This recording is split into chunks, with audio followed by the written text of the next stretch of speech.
আমাদেরকেও মাইক কেড়ে নেওয়া হয়েছে। কোরআনের হক কথা বলার কারণে আমাদের সামনে থেকে স্টেজের মাইকগুলো ভেঙে দেওয়া হয়েছে। মসজিদের মেম্বারে হক কথা বলার কারণে আলেম ওলামাদেরকে ঘাট ধাক্কা দিয়ে মসজিদ থেকে নামিয়ে দেওয়া হয়েছিল। কথা বলেন ঠিক কিনা? শুধু তাই নয়, এই 16টা বছর যেই আলেম ওলামারা হক কথা বলেছে, আলেম ওলামাদেরকে জেলের ভিতরে পর্যন্ত বন্দী করে রাখা হয়েছিল। ডক্টর মিজানুর রহমান আজহারি, যিনি বাংলাদেশে গত 2 দিন আগে এসেছে, এই ডক্টর মিজানুর রহমান আজহারিকে কি দোষ ছিল? তার জনপ্রিয়তা এটাই তার কাল হয়ে দাঁড়িয়েছিল। শুধুমাত্র ইসলামের কথা বলার কারণে তাকে বাংলাদেশ ছাড়া করা হয়েছিল। কথা বলেন ঠিক কিনা? আল্লামা মামুনুল হক সাহেব সারা বাংলাদেশের প্রত্যেকটা কওমি আলেম ওলামা, প্রত্যেকটা মানুষ যাকে ভালোভাবে চিনে, প্রত্যেকটা মানুষ যাকে সম্মান করে, এমন কোনো ছোট ছোট বাচ্চাও নাই যে আল্লামা মামুনুল হক সাহেবের নাম জানে না। শুধুমাত্র বাবার মূর্তির বিরুদ্ধে কথা বলার কারণে আল্লামা মামুনুল হক সাহেবকে জেলের ভিতরে 3 বছর কারাদণ্ডের ভিতরে রেখে দিয়েছিল। কথা বলেন ঠিক কিনা?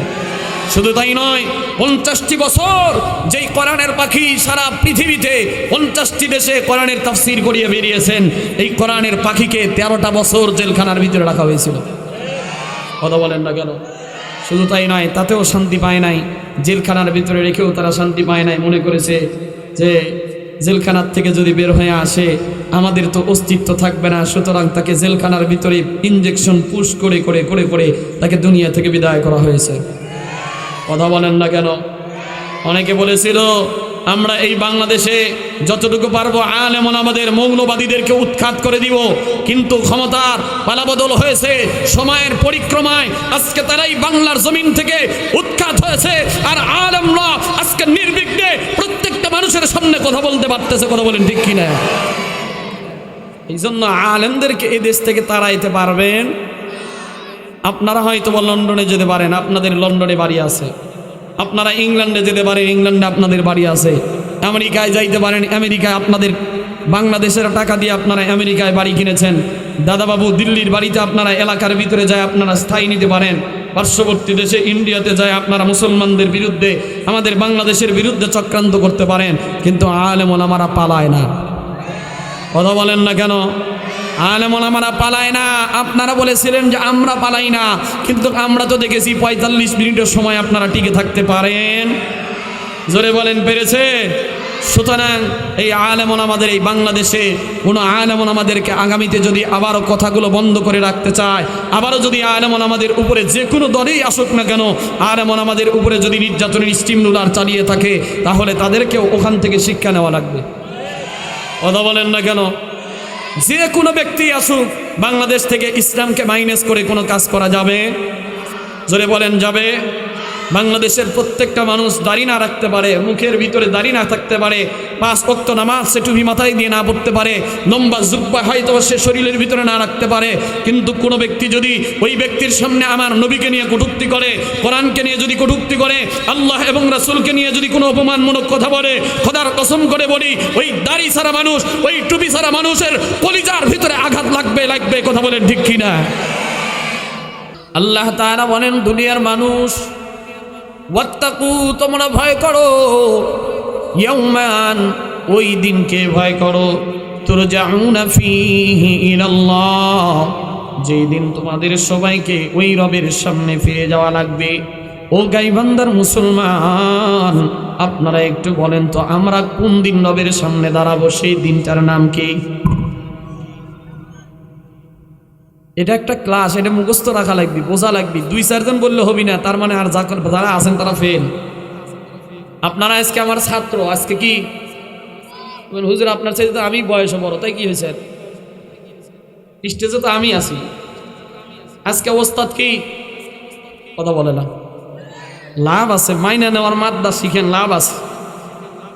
স্টুডেন্ট যারা হয়, আল্লাহর নবী বলছেন কোন ব্যক্তি যদি তালেবে ইলম হয়, ইলম শিক্ষা অর্জনকারী হয়, তো আল্লাহ তাআলার ফেরেশতাগুলো তাদের জন্য রাস্তায় পর বিছায়া দেয়। সুবহানাল্লাহ বলেন। গর্তের পিপিলিকা পর্যন্ত আপনাদের জন্য দোয়া করতে থাকবে যদি আপনারা তালেবে ইলম হয়। শুধু তাই নয়, কোনো ব্যক্তি যদি এখান থেকে একটা মাসআলা শেখার নিয়ত করে, একটা ফিকহি মাসআলা শেখার যদি নিয়ত করে, আল্লাহর নবী বলছেন খায়রুম মিন ইবাদাতি 60 সানা, তো আল্লাহ তাআলা তাকে 60 বছর নফল ইবাদত তারা আমল নামার ভিতরে দান করবে। এই জন্য একদিন আমাদের সবাইকে রবের সামনে দাঁড়াইতে হবে। ওই দিনটার নাম কি বলেন? সবাই বলেন কিসের দিন? কিয়ামতের দিন। কিয়ামতের ময়দানে আল্লাহ রাব্বুল আলামিন বলেন তোমাদের সবাইকে ওই রবের সামনে দাঁড়াইতে হবে, সুতরাং ওই দিনটাকে তোমরা ভয় করো। কেন ওই দিনকে ভয় করার কথা কেন বলা হইতেছে? আল্লাহ তাআলা বলেন সুম্মা তুওয়াফা কুল্লু নাফসিম মা কাসাবাত ওয়া হুম লা ইযলামুন।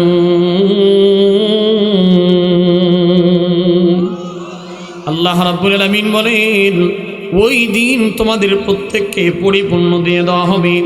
সুম্মা তুওয়াফা কুল্লু নাফসিম মা কাসাবাত, তোমরা দুনিয়াতে যা কামাই করেছো, দুনিয়াতে যা কামাই করেছো, দুনিয়াতে একটা মানুষ যদি গুনাহ কামাই করে, একটা গুনাহ যদি করে, ওই কিয়ামতের ময়দানে ওই একটা গুনার হিসাব আল্লাহ তাআলা আপনাদের দিয়ে দিবেন। আবার যদি কোনো মানুষ একটা নেকি কামাই করে, মনে করেন ছোট্ট থেকে ছোট্ট একটা নেকি যদি কোনো ব্যক্তি কামাই করে, কিয়ামতের ময়দানে আল্লাহ তাআলা ওই ছোট্ট নেকিটাও আপনার আমলনামায় দিয়ে দিবেন।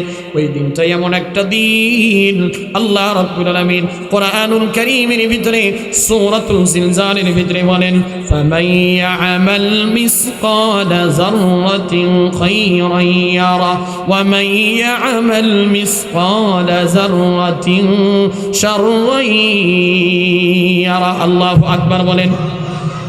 আল্লাহ বলেন কিয়ামতের ময়দানে প্রত্যেকটা মানুষকে যারা পরিমাণ যারা নেকিও দিয়ে দেওয়া হবে।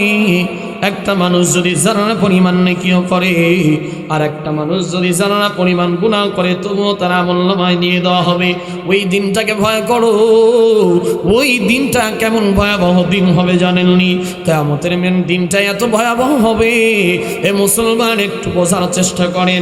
এখান থেকে দুনিয়া থেকে আজকে সূর্য বিজ্ঞান প্রমাণ করে, বিজ্ঞান বলে দুনিয়া থেকে সূর্য 9 কোটি 30 লক্ষ মাইল দূরে। জোরে বলেন কয় কোটি?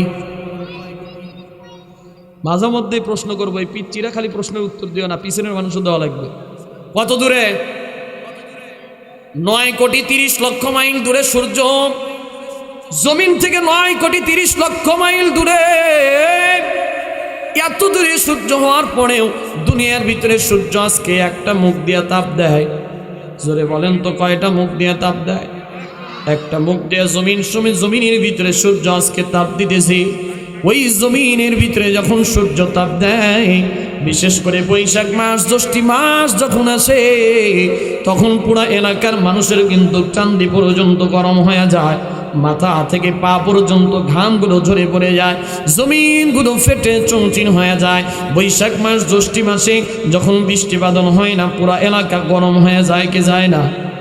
জোরে বলেন যায় কি যায় না? দুনিয়া থেকে এত দূরে সূর্য, তারপরে জমিনের ভিতরে তাপ দিনে যদি জমিন এমন অবস্থা হয়ে যায়, তাও জমিনটা হলো মাটির জমিন, মাটির জমিনের উপর থেকে তাপ দিনে মাটির জমিনটা যদি ফেটে যায়, তাহলে একটাবার চিন্তা করেন মুসলমান, কিয়ামতের ময়দানে ওই সূর্যটা প্রত্যেকটা মানুষের মাথার আধা হাত উপরে চলে আসবে। জোরে বলেন কয় হাত? একটাবার নিজের মনকে বোঝান, কিয়ামতের ময়দানে সূর্য প্রতিটা মানুষের আধা হাত মাথার উপরে চলে আসবে। জমিনের ভিতরে সূর্য আজকে 12টা মুখ দিয়ে তাপ দেয় না, মাত্র একটা মুখ দিয়ে তাপ দিতেছে। তাও আবার সূর্যের উপরে প্রতিনিয়ত আল্লাহর ফেরেশতাগুলো পানি বর্ষণ করতেছে, যাতে করে সরাসরি তাপটা জমিনের ভিতরে না পড়ে। কারণ জমিনের ভিতরে যদি সূর্যের তাপ যদি সরাসরি পড়ে, জমিনের একটা ফসল উৎপন্ন হবে না, প্রত্যেকটা মানুষের মগজগুলো নষ্ট হয়ে যাবে, ব্রেনগুলো নষ্ট হয়ে যাবে। আল্লাহ তাআলা এত দূরের থেকে তাপ দেওয়ার পরে আর ওই কিয়ামতের ময়দানে মানুষের আধা হাত মাথার উপরে সূর্য চলে আসবে, মানুষগুলো হয়ে যাবে এমন একটা অবস্থা, কিয়ামতের ময়দানে প্রত্যেকটা মানুষগুলো পাগলের মতো হয়ে যাবে। আল্লাহ রাব্বুল আলামিন সূরাতুল হজের ভিতরে বলেন ইয়া আইয়ুহান নাসু তাকু রাব্বাকুম ইন্না জালজালাতাস সাআতি শাইউন আযীম।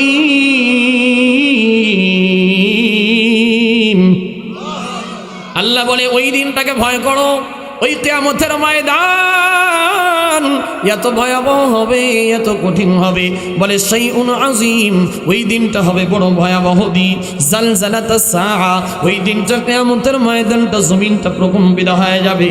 আল্লাহ তাআলা আরেকটা আয়াতের ভিতরে বলেন ইজা জুলজিলাতিল আরদু জিলজালাহা ওয়া আখরাজাতিল আরদু আসকালাহা ওয়া ক্বালাল ইনসানু মা লাহা। আল্লাহ বলেন যেদিন কিয়ামত শুরু হয়ে যাবে, জমিনগুলো প্রকম্পিত হয়ে যাবে। কিয়ামত যেদিন শুরু হয়ে যাবে, জমিনগুলো কাঁপতে থাকবে, ভূমিকম্প হয়ে যাবে। ওয়া আখরাজাতিল আরদু আসকালাহা, জমিনের নিচ থেকে সবগুলো খনিজ পদার্থগুলো বের হয়ে যাবে। ইয়া নাফসি ইয়া নাফসি বলতে থাকবে। সন্তান পর্যন্ত মাকে চিনবে না, মা তার সন্তানকে চিনবে না। কিয়ামতের ময়দানে একটা মাত্র নেকির জন্য, জোরে বলেন কয়টা নেকি? একটা মাত্র নেকির জন্য সন্তান তার মায়ের পিছনে পিছনে ছুটবে, মাকে ডাক দিয়া বলবে মা, আবারে তুমি না দুনিয়ার ভিতরে এত কষ্ট করে মানুষ করেছো মা, একটা বার আমি কষ্ট পাইনি তুমি খাইতা না। আবারে মানুষ করার জন্য তুমি 10 মাস 10টা দিন গর্ভে ধারণ করেছো, আবারে এত কষ্ট করে বড় করেছো মা, তুমি আমাকে এত সুন্দর করে লালন পালন করেছো, আবার কষ্ট হইলে তুমিও কষ্ট পাইতা। ও মা, আজকে কিয়ামতের ময়দানে আমি একটা মাত্র নেকির জন্য জান্নাতে যাইতে পারতেছি না, আমার এই একটা মাত্র নেকি একটু দাও, আমি আজকে একটা নেকি হইলে জান্নাতে চলে যাব। মা ডাক দেয়া বলবে কিয়ামতের ময়দানে দূর হয়ে যা, আবার দুনিয়াতে কোনো বিবাহই হয় নাই, সন্তান তো দূরের কথা, আমার কোনো সন্তান ছিল না। মায়ের কাছে যাবে, মায়ের কাছে যাবে, ভাইকে ডাক দেয়া বলবে আমার এই একটা মাত্র নেকি দাও। জোরে বলেন কয়টা? কথা কি বোঝা যায়? মাইকের আওয়াজ ক্লিয়ার আছে তো? একটা মাত্র নেকির জন্য ভাইয়ের পিছনে ভাই ছুটবে, ভাই ডাক দেয়া বলবে দূর হ, কোনো নেকি নাই, আমার কোনো নেকি নাই, আজকে নিজেই তো বাঁচতে পারতেছি না। ওই কিয়ামতের ভয়াবহতা এত প্রখর, এত বিকট হবে, কিয়ামতের ভয়াবহতা এত বেশি হবে। ওই দিন সন্তান তার মাকে ভুলে যাবে, সন্তান তার বাবাকে ভুলে যাবে, বাবার কাছে যায় ডাক দিয়ে বলবে বাবা, তুমি না আমারে দুনিয়াতে মানুষ করতে গিয়ে মাথার ঘাম পায়ে ফলাইছো, তুমি আমারে এত কষ্টের পরে কষ্ট করে আমারে মানুষ করেছো, আমার যদি একটা দিন কষ্ট হইতো, তুমি একটা দিন না খায়া থাকতা, তবু আমারে কষ্ট দিতা না। ও বাবা, আমারে মাত্র একটা নেকি দাও না, আজকে একটা নেকির জন্য আমি জান্নাতে যাইতে পারতেছি না। বাবা ডাক দিয়ে বলবে না না, আমার কোনো সন্তান ছিল না, আমার কোনো সন্তান ছিল না, আজকে তুমি দূর হয়ে যাও। এভাবে নিজের স্ত্রীর কাছে যাবে, নিজের বন্ধুদের কাছে যাবে, সন্তানদের কাছে যাবে। ওই দিন একটা সন্তান উপকার আসবে না, একটা ব্যক্তি উপকারে আসবে না। ইয়াউমা লা ইয়ানফাউ মালুন ওয়ালা বানুন।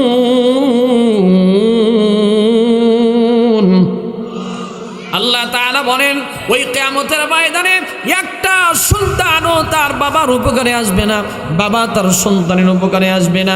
ইয়াউমা লা ইয়ানফাউ মালুন ওয়ালা বানুন, দুনিয়ার কোনো সম্পদ তার কোনো উপকারে আসবে না। ইল্লা মান আতাল্লাহা বিকলবিন সালিম।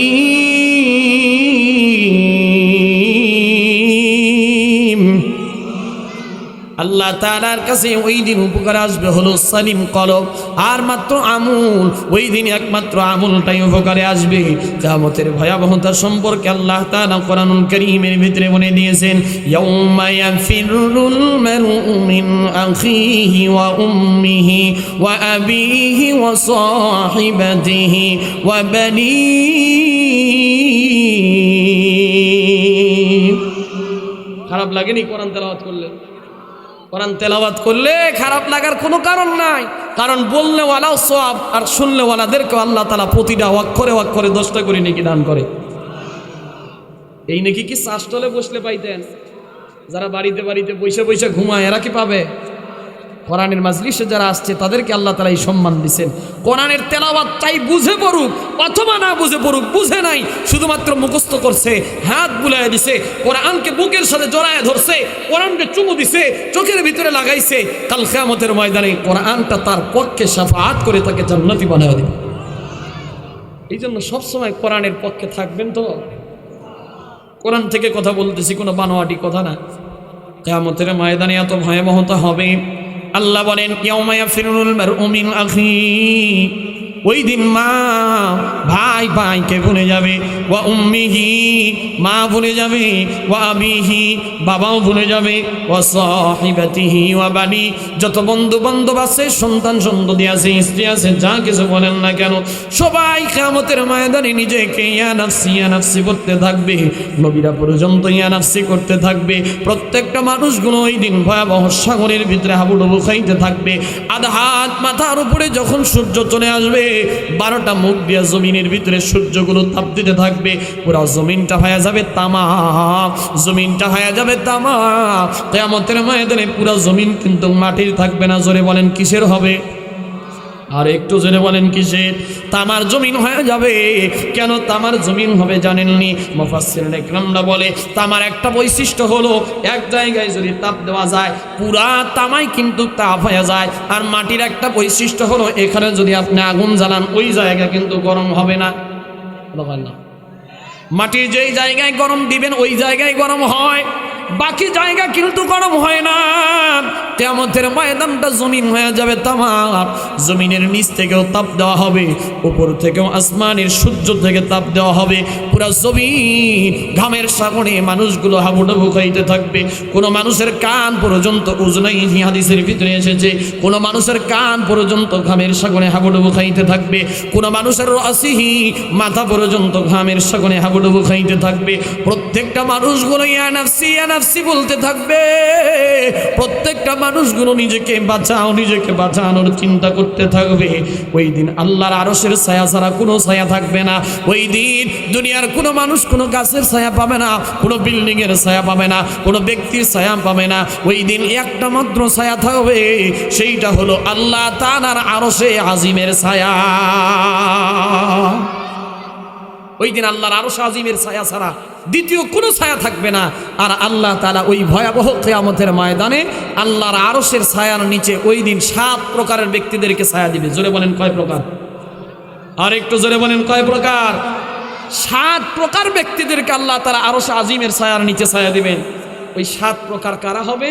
আল্লাহর নবী বলেন সাবআতুন ইযিল্লিহুমুল্লাহু ফি যিল্লিহি ইয়াওমা লা যিল্লা ইল্লা যিল্লুহু আল ইমামুল আদিলুন ওয়া শাবুন নাশাআ ফি ইবাদাতিল্লাহ। আল্লাহর নবী বলেন কিয়ামতের ময়দানে আল্লাহর আরশের ছায়ার নিচে ছায়া ছাড়া ওই দিন কোনো ছায়া থাকবে না। আর আল্লাহ পাক ওই দিন আরশে আজিমের ছায়ার নিচে 7 প্রকারের ব্যক্তিদেরকে ছায়া দিবে। তাদের ভিতরে 1 নম্বরে যারা থাকবে তারা হবে ন্যায় বিচারক বাদশাহ। 1 নম্বরে কারা? সবাই বলেন নাই, পিছনের মানুষ বলেন তো কারা? ন্যায় বিচারক বাদশাহ। এখন আসেন ন্যায় বিচারক বাদশাহ কারা? এটা সারা পৃথিবীর প্রত্যেকটা দেশের জন্যই প্রযোজ্য। এখন কেবেন হুজুর আমাদের দেশে তো বাদশাহ নাই, আমাদের দেশে খালি প্রধানমন্ত্রী থাকে। ঠিক কিনা? যে যে দেশের নিয়ম অনুযায়ী আমাদের দেশের প্রধানমন্ত্রী, তার মানে উনি হলো বাদশাহ। বর্তমানে যিনি আছেন প্রধানের দায়িত্ব পালন করতেছে তার নামটা একটু জোরে বলেন তো কি? সবাই বলতে পারেন নাই। তার মানে আগে ওই নাম জপতে জপতে এখন আর এর নাম মুখস্থ নাই, কথা কয় না। এখন বর্তমানে যিনি আছেন প্রধান উপদেষ্টার দায়িত্বে তার নাম কি? উনি হলেন আমাদের এই দেশের বাদশাহ। কিয়ামতের ময়দানে ওনাকে এই দেশের মানুষদের সম্পর্কে ধরা হবে যে তুমি তোমার দেশের মানুষদের সাথে ভালো ব্যবহার করছিলে কিনা, তুমি দেশের মানুষের সাথে ভালো আচরণ করেছো কিনা, তোমার দেশের মানুষ খাবার খাইতে পেরেছে কিনা, তোমার দেশের মানুষ শান্তি মতো ঘুমাইতে পারতেছে কিনা। কিন্তু বর্তমানে দেখা যাচ্ছে এই ডক্টর ইউনূস আসার পরে একটা জিনিস সবচেয়ে বাংলাদেশে বেশি বাড়তেছে, সেটা হলো চুরি, ছিনতাই আর ডাকাতি। আপনাদের এলাকায় মনে হয় না? গাইবান্ধার মানুষ আলহামদুলিল্লাহ খুব ভালো। নিজেদের বদনাম আপনারাই করতেছেন বাবা, আমি কিন্তু ভালোই করছি। সারাটা দেশের ভিতরে এখন চুরি, ছিনতাই, ডাকাতি বেড়ে যাচ্ছে। কিয়ামতের ময়দানে ওই ডক্টর ইউনূসকে বলা হবে তুমি যে ক্ষমতার বিচার পেয়েছিল, ক্ষমতার আসন পেয়েছিল, তুমি কি সঠিক বিচার করছো কিনা। এখন তার পূর্বে যারা ছিল তাদের মনে হয় আল্লাহ কবি যে একেবারে মা কতক্ষণ না কে আল্লাহ মনে হয় তাকে কবি যে হতো তোরা ক্ষমতার থেকে পালায় গেছিস, তোর জন্য আর কোনো হিসাব নাই। এরকম কিয়ামতের ময়দানে প্রত্যেকটা আদালতের সামনে প্রত্যেকটা বাদশাকে ধরা হবে। বাদশারা যদি সঠিক বিচার না করে, কোরআনের মঞ্চের ভিতরে বসে যেমন সঠিক কথাগুলো বলতে হবে, তেমনিভাবে ক্ষমতার মসনদ পাওয়ার পরেও যারা সঠিক বিচার করে নাই, যারা কলমের খোঁচা দিয়া টাকার বিনিময়ে যারা অবিচার করেছে, মানুষদের বিরুদ্ধে, আলেমদের বিরুদ্ধে অবিচার যারা করেছে, মাজলুম ব্যক্তিদের বিরুদ্ধে যারা অবিচার করেছে, আল্লাহ তাআলা কিয়ামতের ময়দানে তারা অবশ্যই দাঁড় হইতে হবে। কথা বলেন ঠিক কিনা? আল্লাহ তাআলা ওই দিন ধরবে, বল তুই কেবল বিচার করেছিস?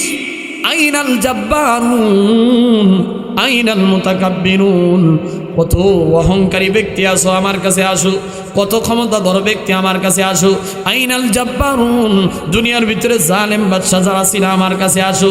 আল্লাহ রাব্বুল আলামিন ওই কিয়ামতের ময়দানে তিনি যখন হাকিম হয়ে বসবেন, আল্লাহ রাব্বুল আলামিন যখন আরশে কুরসির ভিতরে হাকিম হয়ে বসবেন, আল্লাহ তাআলা ওই কিয়ামতের ময়দানে বিচারের আসনে বসে একটা আওয়াজ দিবে, মানুষদেরকে ডাক দিয়া বলবে, আমি আজকে তোমাদেরকে বলতেছি আসো আমার সামনে একটু হিসাব দিয়ে যাও।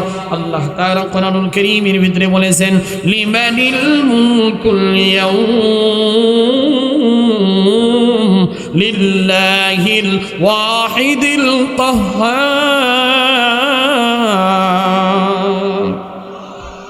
আল্লাহ ওই দিন বিকট একটা আওয়াজ দিবে, বলবে লিমানিল মুলকুল ইয়াউম, আজকের দিনের রাজত্ব কার?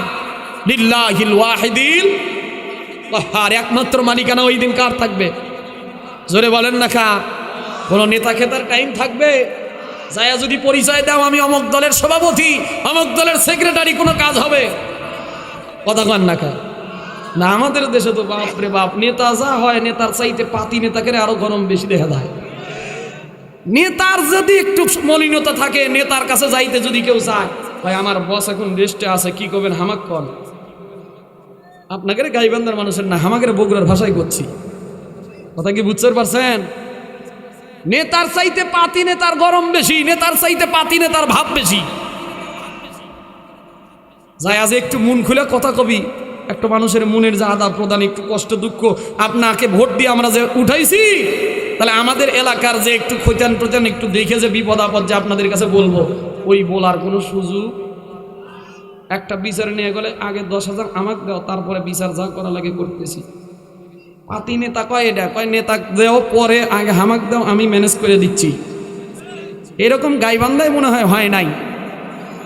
কতক্ষণ না কে কোরআনের হক কথা বলার কারণে, মানুষদের কাছে হক বিচার চাওয়ার কারণে কত মানুষ নির্যাতিত হয়েছে, কত মানুষদেরকে বাড়িতে থাকতে পারে নাই, বিনা বিচারে আদালতের ভিতরে তোলা হয়েছে, একের পর এক মামলা দিয়ে দিয়ে বাড়ি ঘর ছাড়া করা হয়েছে কত মানুষদেরকে। কথা বলেন ঠিক কিনা?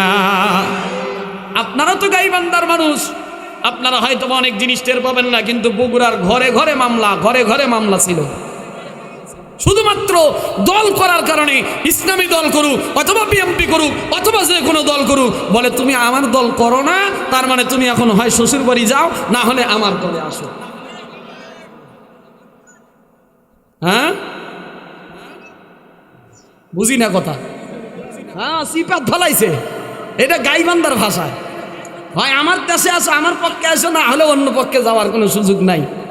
জীবনে একবার প্রথম যখন ভোটার হই, আপনারা মনে হয় রাগ করতেছেন, কষ্ট পাচ্ছেন আপনারা। 16টা বছর কোরআনের হক কথাগুলো বলতে পারি নাই। এখনো যদি কোন হুজুর মাটির নিচের ওয়াজ করেন, তাহলে আর কখন মাটির উপরের ওয়াজ করবো? কতক্ষণ না কে? 16টা বছর আগে যখন আমরা 2018 সালে নির্বাচন হবে, ভোটার হয়েছি প্রথম। ছোট মানুষ তো দেখতেছেনই তো, বয়স টয়স কিছু নাই, গায়ে গুস্তও কিন্তু নাই, মাত্র 70 কেজি হব কিনা সন্দেহ আছে। ভোট দিতে চাই না, আমার চাচা আইসা, আপন চাচা আইসা ডাকতে বলতেছে, ভাতিজা হুজুর মানুষ, তোমার ভোট দেওয়া লাগবে না। বললাম কে চাচা, জীবনের প্রথম একবার ভোটার হয়েছি, আমাদের তো ভোট দেওয়ার ইচ্ছা আছে। হয় না, হুজুর মানুষ দেখলে কিন্তু কাম হবেন না, ওই রাতে ওই কাম কিন্তু রাতেই সারিয়া থুই যাচ্ছি, তোমাকে কোনো টেনশন করা লাগবে না। আমি বললাম চাচা রাইতে সারেন আর যা করেন, আমার ভোট আমি এবার দিমুই দিব, নিয়ত করছি, যা হয় হয়ে যাবে, যা হয়। লোক দাঁড়াইছে হলো, একটা হলো ধানের শীষ, একটা হলো হাত পাখা মার্কা, চিনেন তো? ইসলামী আন্দোলন চিনেন তো, হাত পাখা মার্কা, আর আছে হলো ক্ষমতায় ওই সময় আওয়ামী লীগ। নাম কত মনে হয় রাগ করছে, আওয়ামী লীগ তিনজনেরই তো নাম কইছি, একজনের তো কাউকে তো বেরাজি করি নাই। ধানের শীষ, ইসলামী আন্দোলন, হাত পাখা মার্কা আর নৌকা মার্কা। আমাকে করছে ভোট দিবার পরও একটা শর্ত তোমাদের ভিতরে ঢুকবার দিব, তোমরা নৌকা দেও বা না দাও সেটা কোনো আফসোস নাই, কিন্তু ধানের শীষে দিবার পারবা না। আমি বললাম ঠিক আছে বাবা, কি আর করা, ভোট আমি জীবনের প্রথম দিমই দিব, এত যা হয় হোক।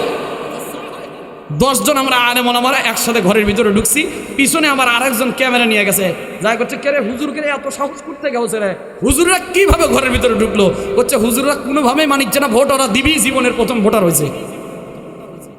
শেষ পর্যন্ত মোবাইল নিয়ে যা করছে দেখি হুজুর কুটি ভোট দেয়। বললাম বাবা নিয়ত করে যাচ্ছি ভোট দিব, ধানের শেষে এখন দিবার দিবি না, কি করবো, দিলেও ওটা অটোমেটিকলি বলো নৌকার জামি, যাইয়া বসাইলাম একটা হাত পাকা। আমার মনে করেন না যে হুজুর মান খালি ওই দলই করে, ইসলামী দলগুলোকে আমি মহাব্বত করি। যারা কোরআনের পক্ষে, সে যদি আমার শত্রু হয়, কোরআনের পক্ষে যদি থাকে ওকে আমি সেলুট জানাই, কতক্ষণ না কে হকের পক্ষে যদি থাকে তাদেরকে আমরা স্বাগতম জানাবো। যারাই বাতিলের পক্ষে থাকবে, ও যদি আমার বাবা হয়, আমার বাবাকেও আমি সাথ দিতে রাজি না। এই জন্য আতি নেতা পাতি নেতা যারাই হন ক্ষমতায়, তখন অনেকে পানি নাই, তারপরেই যে দাপট শুরু হয়েছে আপনাকে রে কি বাবা, এখন কি কোনো ক্ষমতায় আছে কারো? আপনাদের কেন এত গরম? ক্ষমতায় আগে আসুক, যে দল যাবেন তখন গরম করে নিয়েন। এখনই দেখছি রাস্তাঘাট কালভার্ট নির্মাণ করে শুরু করে নিয়ে এখনই তারা আবার দুর্নীতিতে জড়ায় যাচ্ছে, এখনই চাঁদা তোলা শুরু করছে। আমাদের শেরপুরে গত 2 দিন আগে আমি জুমার মসজিদে আমি বলেছি, আমাদের এই শেরপুরে একটা লোক কোনো রিক্সা থেকে চাঁদা দিবেন না। এত যদি কোনো ব্যক্তি যদি চাঁদা চাইতে আসে, ওরে গাছের সাথে করে বাঁধবেন, পুলিশ যদি বিচার না করে এই ছাত্র জনতাই তাদের বিচার করবে। কারণ পুলিশটা তো আমাদের পক্ষে ছিল না, এই ছাত্র জনতা দেখিয়ে দিয়েছে, যেটা বাংলার জমিনে কোনো দল করতে পারে নাই, সেটা ছাত্ররা করিয়ে দেখিয়ে দিয়েছে। সুতরাং কোনো ব্যক্তির এখন নিজেদের সাপোর্ট নেওয়ার, নিজেদেরকে আইডল বানানোর চিন্তা ভাবনা বাদ দেন। এর সব ক্রেডিট হলো ছাত্রদের, কতক্ষণ না কেন, সব ক্রেডিট হলো ছাত্রদের, কোনো দলের ক্রেডিট এখানে ছিল না। যে কোনো দল হতে পারে, আমি সে কোনো দলে সাপোর্ট করি না। প্রত্যেকটা ব্যক্তি যদি কোরআনের পক্ষে থাকে, আমি সেই ব্যক্তিকে সাপোর্ট করি। কষ্ট পাইতেছেন মনে হয়। 1 নম্বরে বলছি ন্যায় বিচারক বাদশাহ, জোরে বলেন কারা? ন্যায় বিচারক বাদশাহ যদি কেউ হতে পারে, আল্লাহর নবী বলছেন কিয়ামতের ময়দানে ন্যায় বিচারক বাদশাহদেরকে ডেকে ডেকে বলা হবে, আজকে তুমি আমার আরশে আজিমের ছায়ার নিচে ছায়া নাম করো। আল্লাহ পাক ওই দিন ন্যায় বিচারক বাদশাহদেরকে ডেকে ডেকে, যারা ক্ষমতা পাওয়ার পরে অবিচার করে নাই, জুলুম করে নাই, অন্যায় করে নাই, কলমের মার পেজ দিয়ে মানুষের আত্মসাৎ করে নাই, এমপি মন্ত্রী হয়েছে, চেয়ারম্যান হয়েছে, কোনো ক্ষমতার বড়াই করে নাই, ব্যক্তিদেরকে সুন্দর আচরণ করেছে, ইউনিয়ন পর্যায়ে কম্বল আসলে কম্বলগুলো সঠিকভাবে বিতরণ করছে। কিন্তু আমরা তো দেখছি গত কয়েকদিন পূর্বে আমরা দেখেছি পুরা এমপি মন্ত্রীর বাড়ির থেকে কম্বলের ট্রাক বের হয়েছে, কম্বলের ট্রাক বের হয়েছে, একটা কম্বলও গরিব মানুষদেরকে বিতরণ করে নাই। চালের গোডাউনে যায় দেখছি, চালগুলো সব বাড়ির গোডাউনে জমা, চালগুলো খাইছে, ভিজিএফ কাঠ খাইছে, কম্বল খাইছে, তাও তাদের আত্মসাৎ মিটে নাই, তাদের নিজের জীবনের আকাঙ্ক্ষা মিটে নাই। রাস্তা খাইতো, কালভার্ট খাইতো, শেষ পর্যন্ত গরিব মানুষদের কাছে, গরিব মানুষদের জন্য পায়খানার সেলাপ বরাদ্দ হয়েছিল, এই পায়খানার সেলাপ পর্যন্ত তারা আত্মসাৎ করেছে। কিয়ামতের ময়দানে আল্লাহ ডাকবেন, হে ন্যায় বিচারক বাদশাহ, তুমি যদি সঠিক বিচার করে থাকো, সত্যকে যদি সত্য বলে থাকো, আজকে তুমি আসো আমার আরশে আজিমের ছায়ার নিচে ছায়া নাও। আমি আল্লাহ তোমাকে আজকে আমার আরশে আজিমের ছায়ার নিচে ছায়া দান করে তোমাকে আমি জান্নাতের মেহমান বানায় দিব। 2 নম্বর হলো আশাবুন নাশা ফি ইবাদাতিল্লাহ, দুই নাম্বার হলো ওই ব্যক্তি, ওই যুবক, যেই যুবক তার নিজের যৌবন কালকে আল্লাহর রাস্তায় কাটাইছে, যেই যুবক মসজিদে নামাজ পড়ছে, অন্যায় কাজ করে নাই, মানুষের সাথে অন্যায় আচরণ করে নাই, মানুষের সম্পদগুলো লুণ্ঠন করে খায় নাই, কোনো মেয়েদের সাথে বেগানা মেয়েদের সাথে অবৈধ সম্পর্ক করে নাই। যুবক রে, কত যুবক আল্লাহর বান্দা এখন আছে মসজিদে আজান হওয়ার সাথে সাথে যুবক মসজিদে যায়, এমন যুবক আছে না নাই? আর একটু আস্তে কর। অনেক আল্লাহর বান্দা আছে মসজিদে আজান হলে যুবক নামাজ পড়তে যায়, কিয়ামতের কঠিন ময়দানে আল্লাহ তাআলা ওই যুবকদেরকে ডেকে ডেকে আল্লাহ তাআলা তার আরশ আজিমের ছায়ার নিচে ছায়া দান করবে। এটা হলো দুই নাম্বার। জোরে বলেন কয় নাম্বার? এক নাম্বারে হলো ন্যায় বিচারক, বুঝতো নাই? ন্যায় বিচারক কি? বাদশাহ। বলবেন হুজুর ন্যায় বিচারক বাদশাহ কি এখন আর বাংলাদেশে আছে? হ্যাঁ, পৃথিবীতে ন্যায় বিচারক বাদশাহ অনেকেই ছিল, অনেকেই ছিল যাদের জীবন ইতিহাস থেকে আমাদের শিক্ষা নেওয়া দরকার। আল্লাহ নবীর তাহলে একজন জলিলুল কদর সাহাবীর ঘটনা আপনাদেরকে শোনাই। হযরত ওমর রাদিয়াল্লাহু তাআলা আনহুর জামানা, ওমর রাদিয়াল্লাহু তাআলা আনহু কেমন ন্যায় বিচারক বাদশাহ ছিলেন জানেন? যিনি প্রতিদিন মানুষের বাড়িতে বাড়িতে গোপনে গোপনে খোঁজ খবর নিত। কিন্তু আমাদের নেতাকে তারা কয়দিন আসছে কতক্ষণ নাকা ভোটের সামনে সারা নেতাকে সোপাই দেখা যায় না। ভোট আসলে এক বাড়িতে 5 বার করে যায়, এক নামাজ 5 বার পড়ে নেতা। কয় স্যার কিছুক্ষণ আগেই না আপনি আসরের নামাজ পড়ছেন। কয় তাই কি হয়েছে? এটা বাজার না, চল আবার একবার পড়ে আসি তারপরে ভোট চাবো। ওযুও করা লাগে না, তাইম্মাম তো দূরে থাক। এই জন্য অনেক এমন নেতা ছিল জমিনের ভিতরে, অনেক এমন বাদশা ছিল যারা দুনিয়ার ভিতর থেকে আল্লাহর জান্নাতি মেহমান হয়ে গেছে। সুবহানাল্লাহ। হযরত ওমর এমন একজন ব্যক্তি ছিল জানেননি, যে ওমর প্রতিদিন মানুষের বাড়িতে বাড়িতে গোপনে গোপনে, তাও আবার কোনো মানুষদেরকে সাথে নিত না, কোনো মানুষদেরকে সাথে নিত না। হযরত ওমর সেরা তালিওয়ালা জামা গায়ে দিয়া প্রত্যেকটা মানুষের সামনে সামনে যায় খবর গোপনে গোপনে খবর নিত। একদিন হযরত ওমর রাস্তায় বের হয়ে গেছে, পথিমধ্যে দেখতেছে একটা মহিলা ছোট বাচ্চাদেরকে নিয়ে কি যেন রান্না করতেছে, আর ছোট বাচ্চাগুলো ফুপায় ফুপায় কান্না করতেছে। হযরত ওমর আস্তে আস্তে করে হাঁটি হাঁটি পা পা করে তাদের কাছে চলে গেল, ডাক দিয়ে বলে, মা আপনার এই বাচ্চাগুলো কেন কান্দে গো মা? আপনি একটু ডেকে বলেন না কি জন্য কান্নাকাটি করতেছে।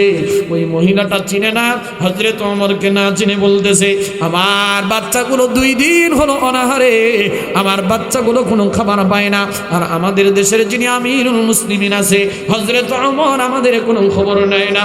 কিয়ামতের ময়দানে আমি হযরত ওমরের বিরুদ্ধে আদালতে মামলা দায়ের করব। আল্লাহু আকবার বলেন। অথচ যার সামনে বলতেছে তিনি কে? জোরে বলেন কে? যার সামনে বলতেছে তিনি হলেন হযরত ওমর, কিন্তু পরিচয় দেয় না। কিন্তু আমাদের নেতারা যদি একটা কোনো কিছুই হয় খালি কয়, চিনিস আমাকে, আমি কোন নেতা, আমি অমুক দলের অমুক জায়গায় কিন্তু গাছি, তোরে কিন্তু 1 মিনিটের ভিতরে শেষ করে দেব। কথা কয় না পারে। হযরত ওমর কোনো পরিচয় দেয় নাই, ছোট্ট করে বলতেছে, মা আপনি যে খাবার পান নাই এইটা হয়তো বা হযরত ওমর জানে না, আপনি এখন একটু দাঁড়ায়া যান, আমি একটু তাড়াতাড়ি করে যাব আর আসব।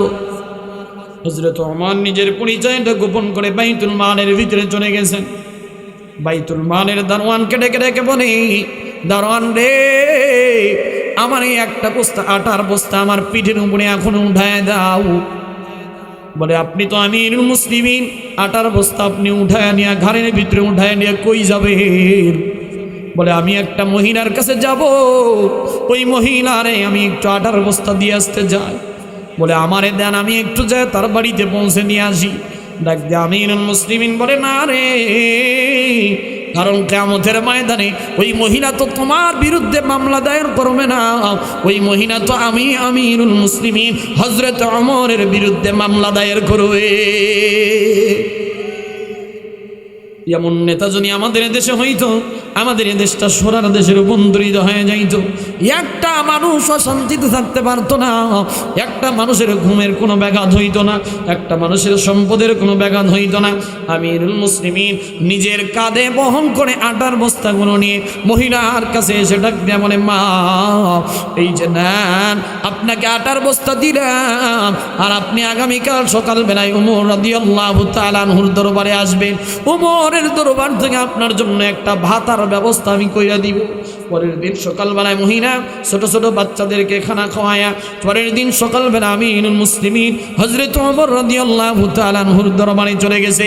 ওমরের দরবারে যায় দেখে যেই ব্যক্তিটারে গতকাল রাত্রে সেরা তালিওয়ালা জামা গায়ে দেখেছিল, ওই ব্যক্তিটা আর কেউ না, ওই ব্যক্তিটাই হলেন হযরত ওমর। যখনই দেখেছে এই ব্যক্তির তো আর কেউ নয়, ইনি হলেন হযরত ওমর, মহিলাটা ডাক দিয়া বলে, বাবা গতকালকে কেন আপনি আমার কাছে পরিচয়টা গোপন করেছেন, কেন আমার পরিচয় দেন নাই? হযরত ওমর বলে, আমি যদি পরিচয় দিতাম আপনি হয়তোবা ভয় পেয়ে যাইতেন, আপনি হয়তোবা অন্য কিছু মনে করতেন। আমি তো পরিচয়টা আমার দরকার নাই। এই যে যান, আপনার জন্য আমি এখনই ভাতার ব্যবস্থা করে দিলাম। ওই আমিরুল মুসলিমিনের জামানার ছোট্ট একটা ঘটনা আপনাদেরকে শোনাই। হিমস নগরীর বাসিন্দা, হিমস নগরীর থেকে কয়েক শত লোকের একটা কাফেলা হযরত ওমরের দরবারে চলে আসছে। হযরত ওমর রাদিয়াল্লাহু তাআলা আনহুর দরবারে এসে কয়েকজন ব্যক্তি ডেকে বলে, আমিরুল মুসলিমিন, আমরা হিমস নগরী থেকে আসছি, মদিনা থেকে অনেক দূরে, যেটা বর্তমান শাম নগর, শাম দেশ, যেই দেশটার নাম হলো সিরিয়ার দেশ। ওই সিরিয়ার দেশ থেকে হযরত আমিরুল মুসলিমিনের কাছে এসেছে।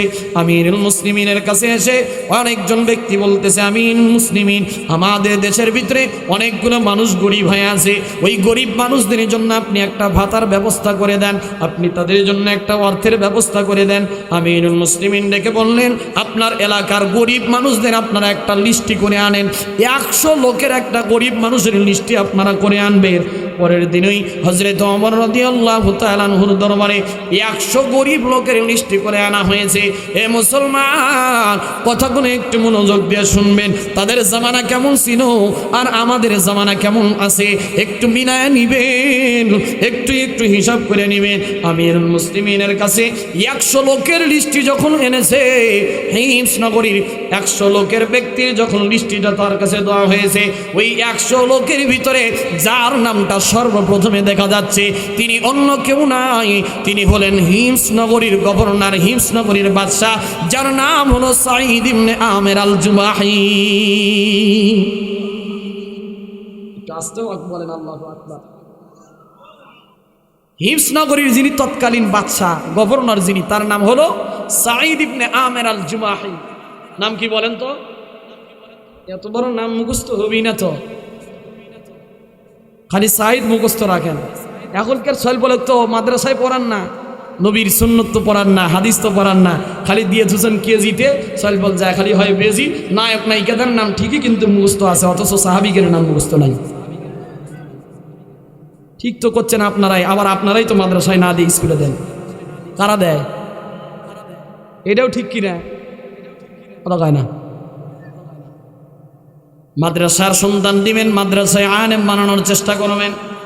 নাম হলো, ওই সাহাবীর নাম হলো সাঈদ ইবনে আমের আল জুমাহি, হিমস নগরীর তৎকালীন গভর্নর, হিমস নগরীর বাদশাহ। হযরত ওমরের কাছে 100 লোকের লিস্টি যখন দেওয়া হয়েছে, ওমর ডেকে বলে, আপনাদের ভিতরে যার নামটা প্রথম দিয়েছেন উনি কি আপনাদের দেশের গভর্নর নাকি? বলে হ্যাঁ। হযরত ওমর রাদিয়াল্লাহু তাআলা আনহু ডেকে বলে, আমিরুনা আফকারুনা, আপনাদের আমির কি গরিব?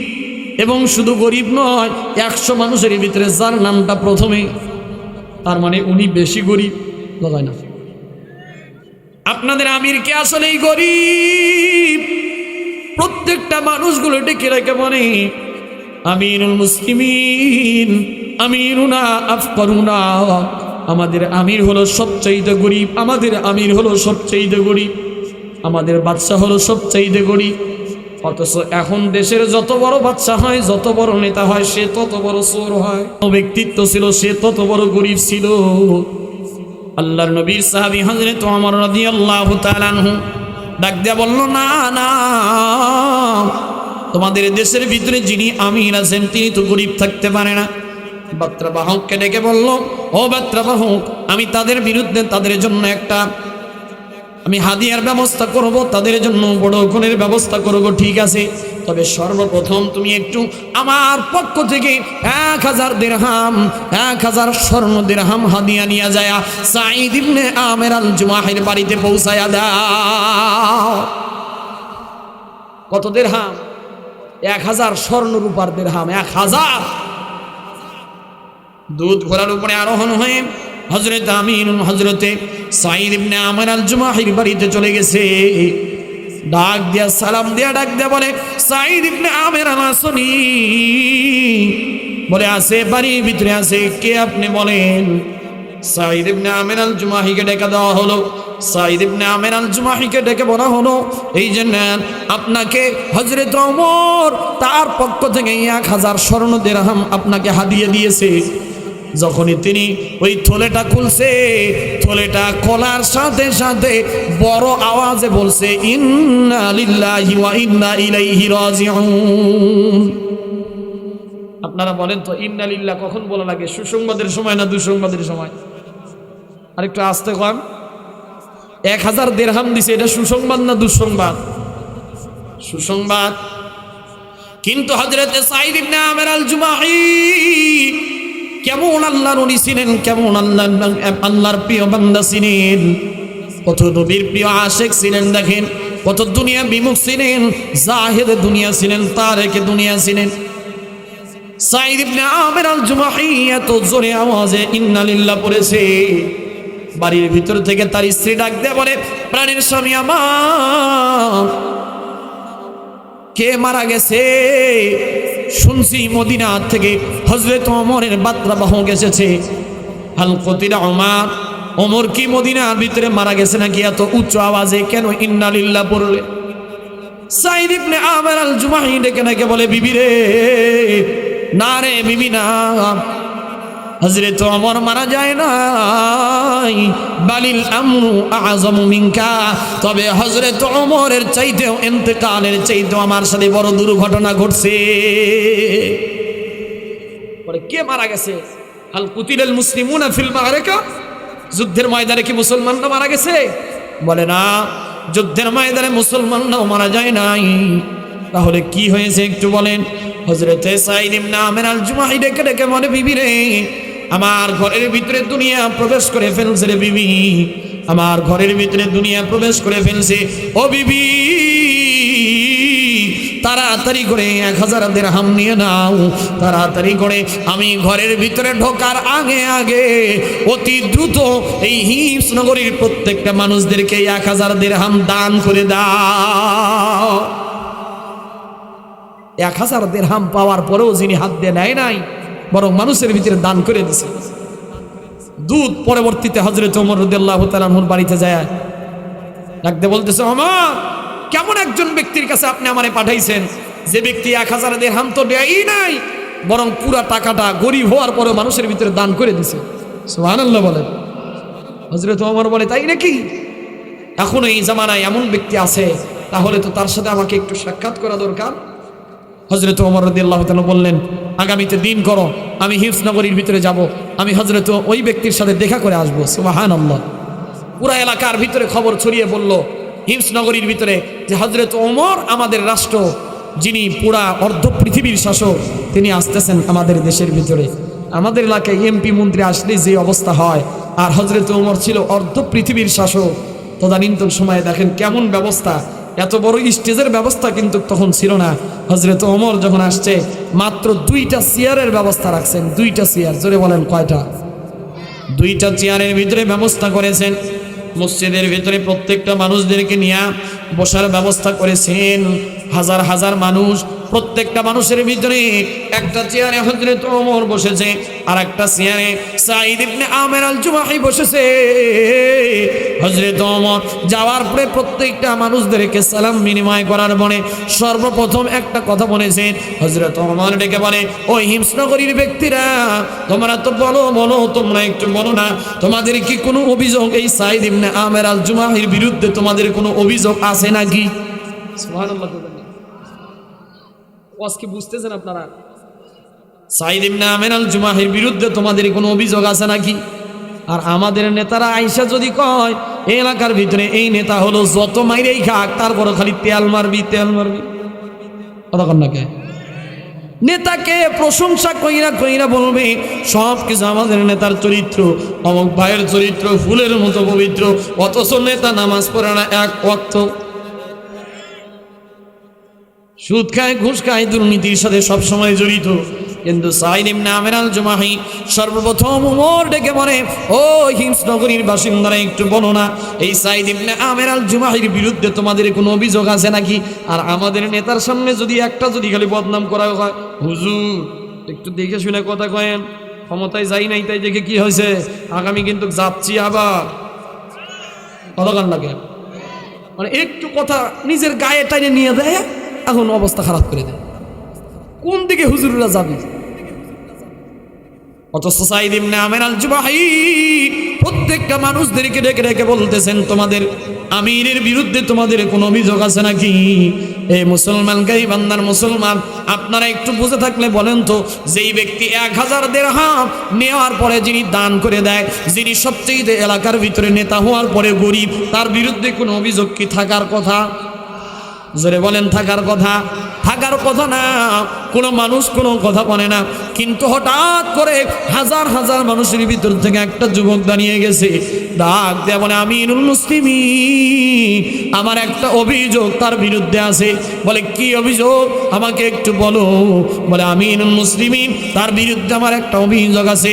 সেই অভিযোগ হলো, 1 নম্বরের অভিযোগ হলো, আমিরুল মুসলিমিন সাঈদ ইবনে আমের আল জুমাহি শুধুমাত্র আমাদেরকে দিনের বেলা খেদমত করে, দিনের বেলা আমাদেরকে সেবা দেয়, রাতের বেলা কোনোদিন আমাদেরকে সেবা দেয় না।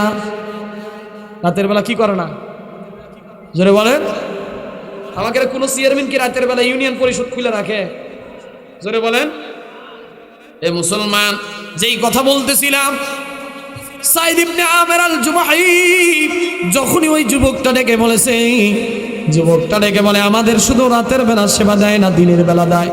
আমরা একটু জানতে চাই, কেন রাতের বেলা আমাদেরকে সেবা দেয় না? সাঈদ ইবনে আমের আল জুমাহিকে হযরত ওমর বলে, এখন আপনি বলেন, আপনি কেন রাতের বেলা মানুষদেরকে সেবা দেন না? সাঈদ ইবনে আমের আল জুমাহি চোখের পানিগুলো ফলায় ডাক দেয়া বলে, আমিরুল মুসলিমিন, আমি রাতের বেলা একটা কারণে সেবা দেই না, কারণ আমি দিনের বেলা মানুষের খেদমত করি, আর রাতের বেলা আমি দাঁড়ায়া আল্লাহর ইবাদতের ভিতরে কাটায়া দেই। 2 নম্বর অভিযোগ, দ্বিতীয় জন আরেকজন যুবক দাঁড়িয়ে বলছে, ও আমিরুল মুসলিমিন, আমার একটা অভিযোগ আছে। বলে, কি অভিযোগ? বলে, 2 নম্বরের অভিযোগ হলো, আমিরুল মুসলিমিন সাঈদ ইবনে আমের আল জুমাহি সপ্তাহে 1 দিন করে আমাদের অফিসে আসে না। জোরে বলেন, কয়দিন? 1 দিন করে অফিসে আসে না। আমরা 1 দিন করে তার কাছ থেকে সেবা পাই না। কেন তিনি 1 দিন করে অফিসে আসে না, এই কারণটা তাকে বলতে বলেন। হযরত আমিরুল মুসলিমিন সাঈদ ইবনে আমের আল জুমাহিকে ডেকে বলে, ও সাঈদ ইবনে আমের আল জুমাহি, তুমি বলো কেন তুমি 1 দিন করে আসো না? সাঈদ ইবনে আমের আল জুমাহি ডাক দেয়া বলে, আমিরুল মুসলিমিন, আমার পরনের ভিতরে মাত্র একটা মাত্র কাপড়। জোরে বলেন তো, কয়টা কাপড়? আর একটু জোরে বলেন, কয়টা? একটা মাত্র কাপড়, আবার মোটা কাপড়। ওই একটা কাপড় 7 দিন পরে যখন ময়লা হয়ে যায়, ওই একটা কাপড় আমি ধুয়ে দেই, পানিতে চুমায় রাখি। ওই কাপড়টা ধুয়ে দিলে ওই কাপড় পরে আমি ওই দিন আসতে পারি না, কারণ ওই কাপড়টা ভিজা থাকে আর আমার শরীরটা উলঙ্গ অবস্থায় থাকে, যার কারণে আমি অফিস করতে পারি না। একটা দিন আমি সপ্তাহে এবং মাঝে মধ্যে আমি ছুটি নেই। তৃতীয় নাম্বার যুবক দাঁড়ায় গেছে, আমিরুল মুসলিমিন আমার আর একটা অভিযোগ আছে। বলে কি অভিযোগ? বলে মাঝে মধ্যে সাইদ ইবনে আমের আল জুমাহি আমাদের গভর্নর মাঝে মধ্যে সকালে দেরি করে অফিসে আসে, আর আমাকে নেতা খেতা তো মাঝে মধ্যে অফিসে আসেই না। কতক্ষণ না কেন অফিসে আসি না, ইউনিয়ন খোলা যায়, টেকা না দিলে একটা জন্ম নিবন্ধনের কার্ডও হয় না। অফিস তো আসার কথা দূরের কথা, মাংনা কাজ করে দেওয়া তো দূরের কথা, অভিযোগ দেওয়া তো দূরের কথা, অভিযোগ দিলে আরো উল্টা রিয়াকশন। কতক্ষণ না কেন? 3 নম্বরের অভিযোগ হলো মাঝে মধ্যে অফিসে দেরি করে আসে। সাইদ ইবনে আমের আল জুমাহি ডেকে রেখে বলে, আমিরুল মুমিনিন এই মাঝে মধ্যে অফিসে দেরি করে আসার একটা কারণ হলো আমার বাড়িতে কোনো কাজের লোক নাই, আমার বাড়িতে কোনো রকমের কাজের লোক নাই। অথচ তিনি হিমসনগরীর গভর্নর, হিমসনগরীর বাদশাহ, তার বাড়িতে কোনো কাজের লোক নাই। তিনি বলে মাঝে মধ্যেই আমি আমার স্ত্রীর কাজে সহযোগিতা করি, খানা পাকাই দেয় আমার স্ত্রীর কাজে আমি সহযোগিতা করি, তরকারি কুটে দিতে আমি আমার স্ত্রীর কাজে সহযোগিতা করি, যার কারণে খানা পাকায় আমার অফিসে আসতে মাঝে মধ্যে দেরি হয়ে যায়। আর কোনো অভিযোগ থাকার কথা? জোরে বলেন থাকার কথা। এই জন্যই তো আল্লাহর নবী বলছে কিয়ামতের ময়দানে এই সমস্ত বাদশাগুলো কিয়ামতের ময়দানে আল্লাহর আরশের ছায়ার নিচে ছায়া পাবেন। আল্লাহ তাআলা তাদেরকে কিয়ামতের ময়দানে ডেকে ডেকে বলবেন, তুমি আমার দুনিয়ার ভিতরে ন্যায় বিচার করেছি না, মানুষের সাথে অন্যায় করো নাই, আজকে তুমি আসো আমার আরশের ছায়ার নিচে ছায়া নিয়ে আমার আরশের ছায়ার নিচে অবস্থান করো, আর আমি আল্লাহ তোমাদেরকে বিনা হিসাবে জান্নাত দান করো। 2 নাম্বার ওয়াশাবুন নাশা ফি ইবাদাতিল্লাহ। হয়তো আমি আর লম্বা আলোচনা করতে পারবো না, এটা বলেই শেষ করে দিব। 2 নাম্বার হলো ওই যুবক, যেই যুবক নিজের যৌবনকালকে আল্লাহ রাস্তায় কাটায়। কার রাস্তায় বলেন? জোরে বলেন কার রাস্তায়? বর্তমানের যুবকরা কি আল্লাহ রাস্তায় সময় বেশি কাটায় নাকি গুনার রাস্তায় কাটায়? জোরে বলেন। যদি বলা হয় যুবক ভাই চলে একটু নামাজে যাই, বলে হুজুর আমার প্যান্ট ঠিক নাই। কিভাবে? তোর এখন বিয়েই করিস নাই, তোর প্যান্ট ঠিক থাকবি না কেন? টাইট হয় নাই, আর কি হয় নাই, নষ্ট হয়ে জায়গা। আর মানে হলো ও দাঁড়ায়া পেশাব করছে। কি করছে? দাঁড়ায় পেশাব করছে। দাঁড়ায় পেশাব করলে ওর ভিতরে কাপড়ের ভিতরে ময়লা লাগতে পারে। এখনকার যুবকরা মসজিদে কম যেতে চায়, এখনকার যুবকরা তো ফ্রি ফায়ার, পাবজি খেলার ভিতরে, নেশার ভিতরে, অনলাইন জুয়ার ভিতরে লিপ্ত হয়ে যায়। আপনাদের গাইবান্ধার যুবকরা আলহামদুলিল্লাহ ভালো, সব খালি বদনাম করলে হুজুর শুরু করছেন তো করছেন, বাদ দিতেছেন না আমাকে। আপনাদের এলাকায় মনে হয় অনলাইনে পাবজি ফ্রি ফায়ার গেম খেলে না, থাকলে জোরে কোন আছে না নাই? আবার এই যে সামনে আসতেছে, আজকে হলো 30 তারিখ, আগামী 31-এ নাইট, 31 নাইট। কি নাইট? যুবকরা মনে হয় খালি ঘুম পারবে, মসজিদে ঢুকে ঢুকে খালি ঘুম পারবে। কতক্ষণ না কেন? 31 নাইট, 31-এ নাইট যখন আমাদের বাংলাদেশে চলে আসবে, যুবকরা ড্যাক্সের বাজায়া বাজায়া পুরা এলাকার মানুষদের ঘুম হারাম করে দিবে। কতক্ষণ না কেন?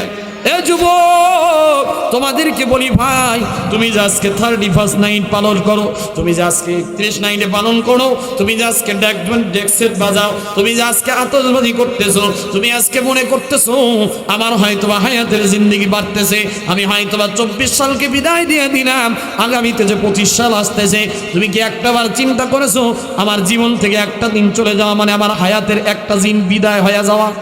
কতক্ষণ না কেন? অনেক মানুষ মনে করে যে হায়াত বাড়ে, আসলে কি হায়াত বাড়ে না কমে?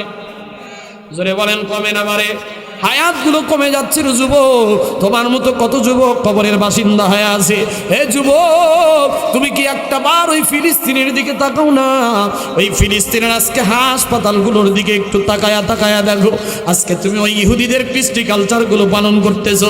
আজকে 31 নাইট, এটা তো ইহুদিদের কৃষ্টি কালচার, ওই ইহুদিদের কৃষ্টি কালচারগুলো আজকে পালন করতেছো। আজকে মুসলমান ঘরের সন্তান হয়ে আজকে তুমি 31 নাইট পালন করো, আজকে তুমি নববর্ষ পালন করো, আজকে তুমি গুনাহের জন্য আতশবাজি করো, কানের ভিতরে হেডফোন দিয়ে আজকে গানগুলো শোনো, আজকে ড্যাক সেট বাজায় বাজায় তুমি গানগুলো যে শোনো, অথচ আজকে ফিলিস্তিনের ভিতরে তোমার ভাইদেরকে ওই ইহুদির লাল কুত্তার বাচ্চাগুলো আজকে ফিলিস্তিনের মুসলমানদেরকে মেরে মেরে বিদায় করতেছে। কথা বলেন না কেন? গতকালকে যে একটা মাত্র হাসপাতাল ছিল মুসলমানদের আওতাধীন, যেই ফিলিস্তিনের ভিতরে একটা মাত্র হসপিটাল ছিল, ওই হসপিটালটাকেও ওই ইহুদির বাচ্চারা বোমা মেরে উড়িয়ে দিয়েছে। এ যুবক, তোমার কি দিনের ভিতরে একটা বার মায়া লাগে না? তুমি যে আজকে ওই ইহুদিদের কৃষ্টি কালচার গুলো পালন করো, অথচ ওই ইহুদিরা তোমাদের মুসলমানদেরকে নিধন করে দিতেছে, মুসলমানদেরকে পৃথিবী থেকে বিদায় করে দিতেছে। তুমি তো মুসলমানের সন্তান, তোমার তো কৃষ্টি কালচার মুসলমানের মতো হওয়া দরকার। তুমি তো কৃষ্টি কালচার ইহুদির অনুসরণ করতে পারো না।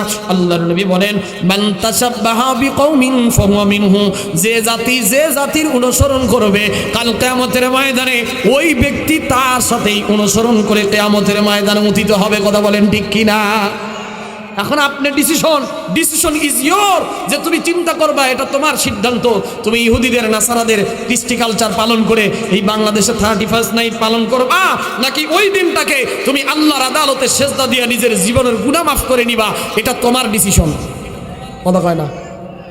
তুমি যে ওই দিন 31st নাইট পালন করো, ওই দিন যে তুমি ড্যাকসেট বাজাবা, ওই দিন সে যে তুমি বক্স নিয়ে এসে গানের তালে তালে নাচবা, ওই সময়টা যদি আজরাইল তোমার কাছে আসতে পারে কি পারে না? জোরে বলেন।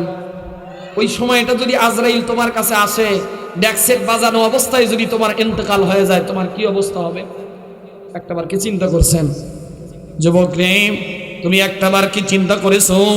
তোমার মতো কত যুবক দুনিয়ার থেকে রোড অ্যাক্সিডেন্টে দুনিয়ার থেকে বিদায় নিয়ে চলে যাচ্ছে।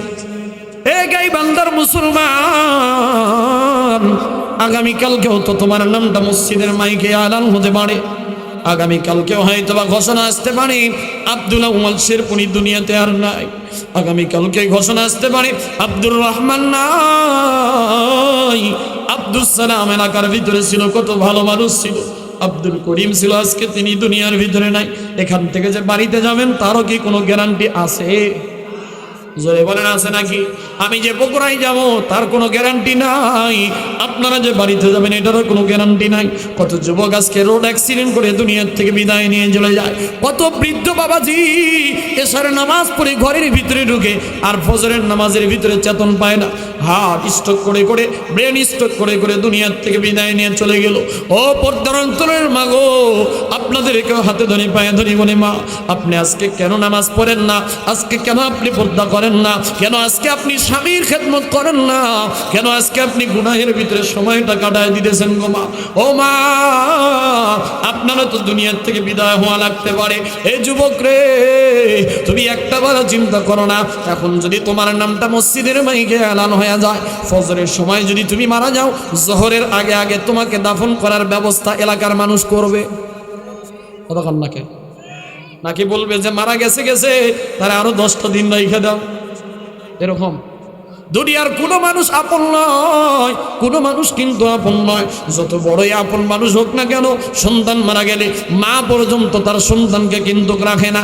বাবা মারা গেলে কোনো সন্তান বলে না যে আমার বাবা দুনিয়ার থেকে বিদায় হয়ে গেছে, আমার বাবার লাশটার 10টা দিন রাখো।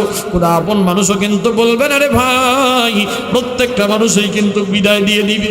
কত আপন মানুষকে দেখলাম, কত মানুষ নিজের সাথে কত ভালো ব্যবহার করলো, কত আপন মানুষ হয়তো মারা যাওয়ার পরে ফেসবুকের ভিতরে স্ট্যাটাস দিবে, হাই রে আব্দুল আউয়াল কত সুন্দর ছেলে ছিল, কত ভালো ছিল, কত আমাদের সাথে খারাপ ব্যবহার করছে।